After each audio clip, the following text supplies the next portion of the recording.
그가 가서 본즉 그의 시체가 길에 버림바되었고 나귀와 사자는 그 시체 곁에 서 있는데 사자가 시체를 먹지도 아니하였고 나귀를 찢지도 아니하였더라.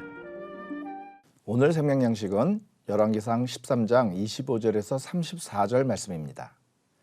이 내용은 그 앞의 사건들과 연관지어야 비로소 이해될 수 있습니다.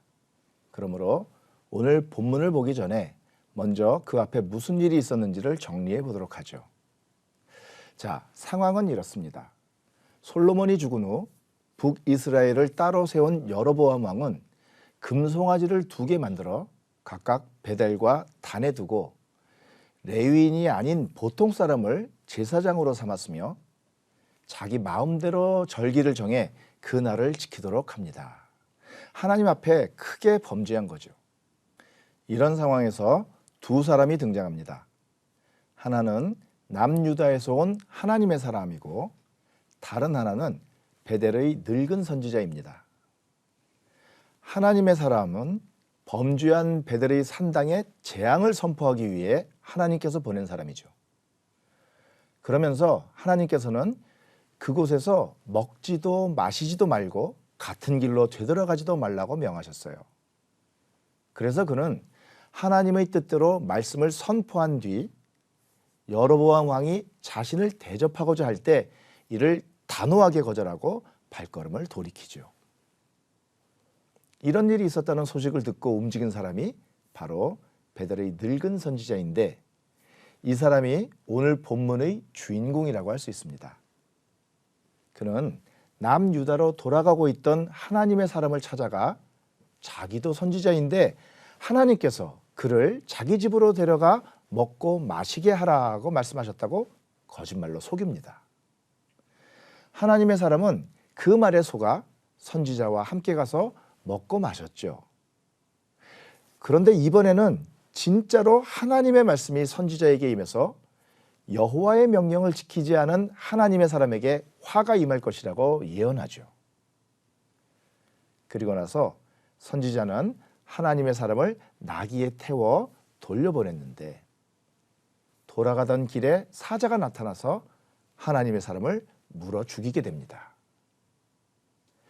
여기까지가 지난 이야기고 오늘 본문은 바로 이에 이어지는 내용인데요. 그 가운데 32절까지를 함께 보시죠. 지나가는 사람들이 길에 버린 시체와 그 시체 곁에 선 사자를 보고 그 늙은 선지자가 사는 성읍에 가서 말한지라. 그 사람을 길에서 데리고 돌아간 선지자가 듣고 말하되 이는 여호와의 말씀을 어긴 하나님의 사람이로다. 여호와께서 그에게 하신 말씀과 같이 여호와께서 그를 사자에게 넘기심에 사자가 그를 찢어 죽였도다 하고 이에 그의 아들들에게 말하여 이르되 나를 위하여 나귀의 안장을 지으라.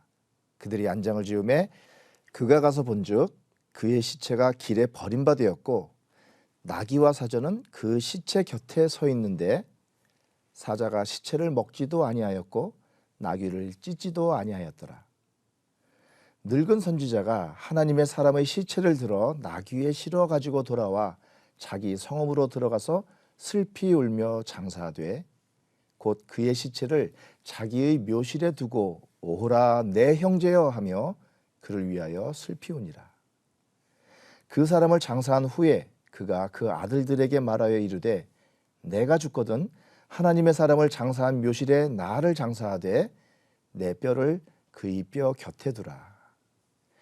그가 여호와의 말씀으로 베델에 있는 제단을 향하고 또 사마리아 성읍들에 있는 모든 산당을 향하여 외쳐 말한 것이 반드시 이룰 것임이니라. 자, 어떻습니까? 여기서 주목하고자 하려는 것은 바로 베델의 늙은 선지자입니다. 얼핏 볼 때 그가 하는 행동은 이해가 되지 않습니다. 그는 하나님의 사람을 거짓말로 속여서 자기 집에 데려와 먹고 마시게 했죠. 그렇게 죄를 짓도록 자기가 유도해 놓고는 그 죄로 인해 그가 화를 당할 것이라고 하나님의 말씀을 전합니다. 그러다가 막상 하나님의 사람이 사자에게 찢겨 죽었다는 소식을 듣고는 그가 참 하나님의 사람이라고 인정하며 그의 죽음을 슬퍼합니다.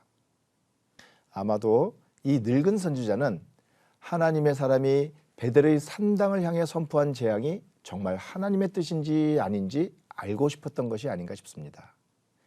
그래서 하나님의 사람이 정말 하나님께서 보낸 사람인지를 확인하려 한 거죠. 그가 하나님의 명령이라고 말한 것을 어기도록 한 다음에 만약 그에게 하나님께서 벌을 내리신다면 그는 참 하나님의 사람인 거고, 만약 하나님께서 그에게 아무 조치도 취하지 않으신다면 그의 말은 모두 하나님이 하신 말이 아니라고 볼 수 있는 것이었죠. 그런 의문을 갖고 늙은 선지자가 그의 시신이 있는 곳에 갔다가 정말 이상한 장면을 보았어요. 사자가 하나님의 사람을 찢어 죽이기만 했을 뿐 그 시신을 먹지는 않았습니다. 그냥 그 옆에 서 있어서요. 게다가 그런 사자 옆에 나귀도 그대로 서 있습니다.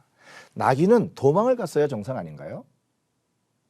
늙은 선지자는 지금 사자와 나귀의 본능에 완전히 위배되는 모습, 절대로 있을 수 없는 장면을 본 것입니다.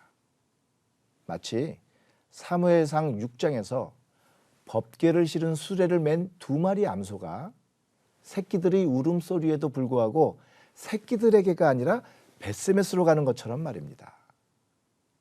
그걸 보고 이 선지자는 이 일을 행하신 분이 하나님이시라는 것을 알았습니다.